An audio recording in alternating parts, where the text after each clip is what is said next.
What's up, guys? My name is Zack, and today I am driving a 1974 MG Midget. Up front is a 1.3-liter inline-4, and down below is a 4-speed manual transmission. Now, I am super excited to be driving this MG Midget for one main reason.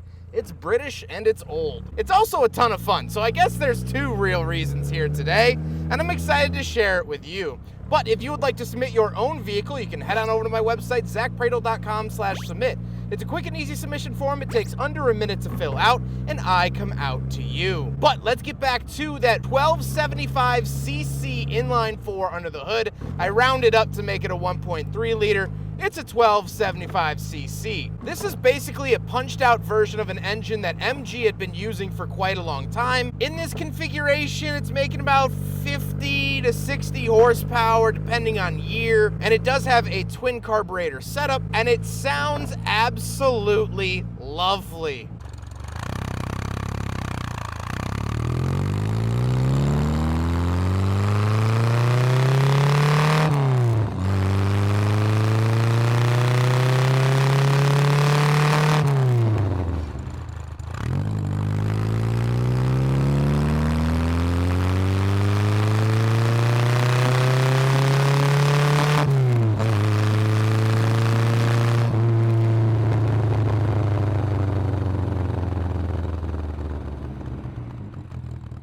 Now, you might be saying, Zack, it has under 100 horsepower. How are you having fun? Well, this car only weighs about 1,500 pounds. So I'm having a lot of fun, actually. You don't need a whole lot to get this thing going, and that is a beautiful, beautiful thing. Now, like I said, paired to it is a 4-speed manual. Throw feels great, clutch feels great, but something you should know is that this actually has a carbon throwout bearing. This was actually kind of common in British vehicles back in this era. But what it means is that you shouldn't rest your foot on the clutch, and you should be really quick with the clutch. Don't take too much time, because that carbon wears away very easily. But other than that, it shifts and drives like a modern car. Most of the time. Last but not least, of course, the MG Midget is rear-wheel drive. So how does it feel to drive the MG Midget? Well, with some retrospect, it drives a lot like a Miata. You sit incredibly low to the ground. It is truly a road-going go-kart, but it's funny because the steering wheel is so big, so it really does take some work for turning, but it's not hard work, it's just work. But I mean,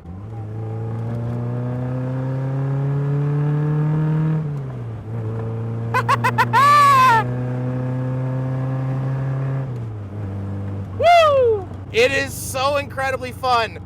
Let's put her down in a second. Woo! Yeah.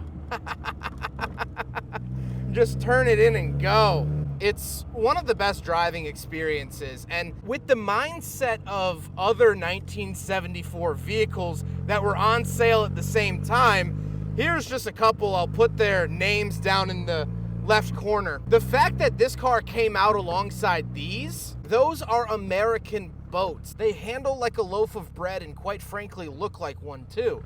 This isn't. This must have been such a breath of fresh air for someone buying a car back in the 70s. And that is very, very cool. With that stuff out of the way, let's talk about the interior. Well, in front of me, I have a bunch of gauges. Pretty much everything's on the dash in front of me. So off to the far left, we have the defrost and fan options.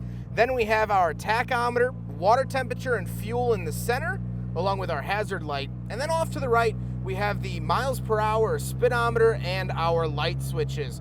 We also have a gauge dimmer switch and our choke and lock, which is very, very cool. The steering wheel obviously doesn't have any type of airbag or anything. It just says MG, in case you forgot. And on the door, I do have a crank for the window, little smoker's windows I can pop out, but that's pretty much it. The handle for the door is exceedingly far back, so I found myself opening it many times with my right hand as opposed to my left, like in every other vehicle I've ever driven. Moving into the center, we don't get anything. This car did come with a radio and center console. However, the owner is over 6 foot, so he removed that for leg space, and with an exhaust note like that, it's all the music that you need. So I agree with his modification choices. We do get this nice little MG wooden area, but no area that fits a big friggin' bottle.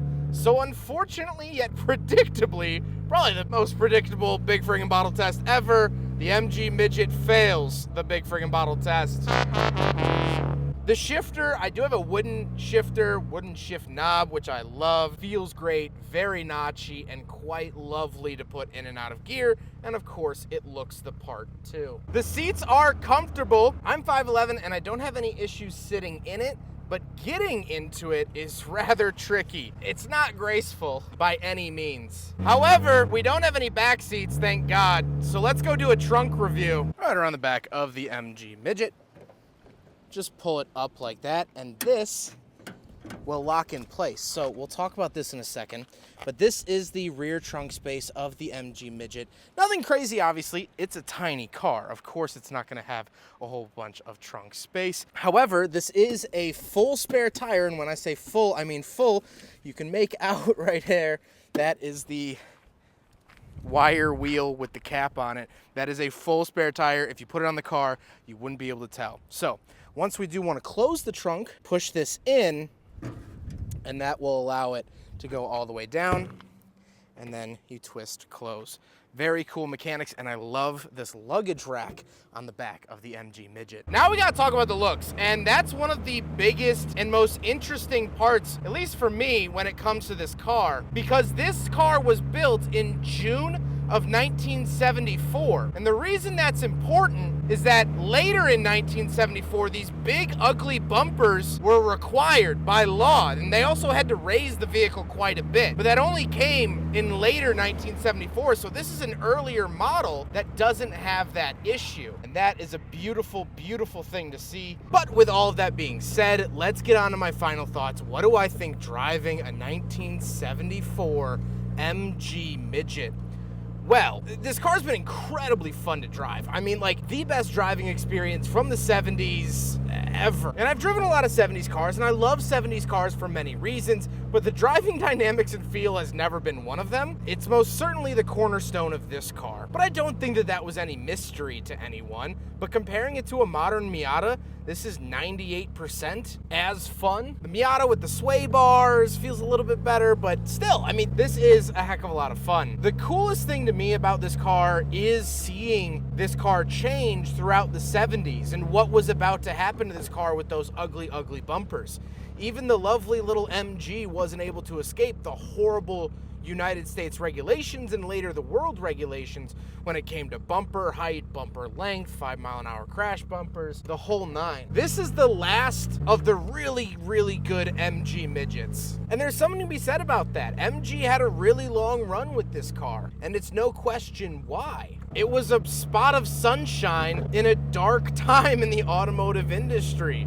The 1970s were not kind to automobiles, and yet somehow, for a couple of years, this thing held on. But it too ended up getting cannibalized by the system. However, while in other videos I would harp on that fact and start going off on a tangent about how the government ruins everything and whatnot, today, I'm just going to enjoy the MG Midget from 1974 and all that it was meant to do.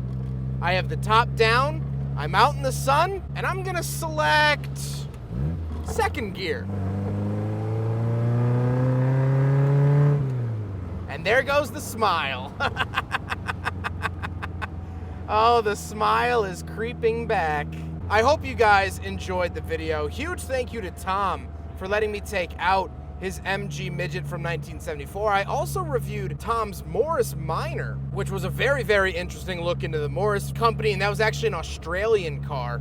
So very, very cool to see that. Tom has been absolutely wonderful to work with, and I appreciate him very, very much. But I hope you guys enjoyed the video. Don't forget to rate the video, comment on the video, subscribe if you really liked it, and if there's any sunshine where you are, try to enjoy it today. Take care, guys.